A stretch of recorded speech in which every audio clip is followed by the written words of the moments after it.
like it would be the last thing you'd consider foregoing a specific procedure when diagnosed with cancer. Tonight, one man says he regrets his decision, telling us his treatment did more harm than good. New tonight, KETV News Watch 7's Melissa Fry on why a doctor agrees with the patient's assessment. Especially this putter. I love this putter. He's addicted to golf, runs a league, and tries to tee off at least 3 times a week. That the key to putting is confidence. For Dave Stewart, it's a game of skill, because as of late, he hasn't had as much luck as he first thought. They felt they caught it very early.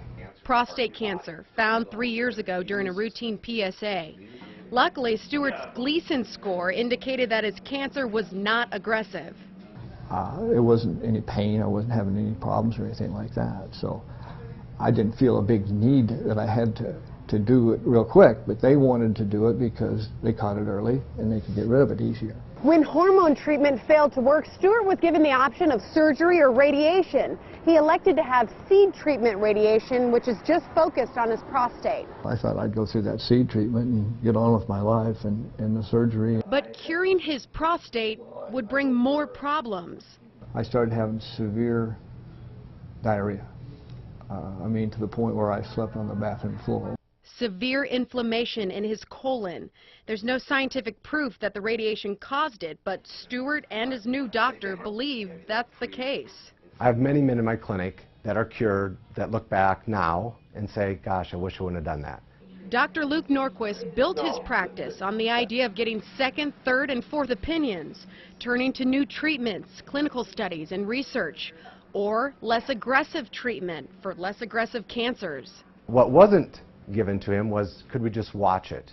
And to be honest, that wasn't a common path to take back then, but in the last couple of years it's really grown in prevalence around the world, not just in Omaha, something we call active surveillance. Saving surgery or radiation as a last resort to fight the cancer.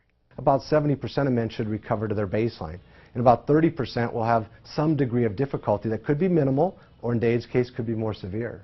But we just don't have a way to predict that. I wish I would have pursued all the alternatives. I just didn't know they existed.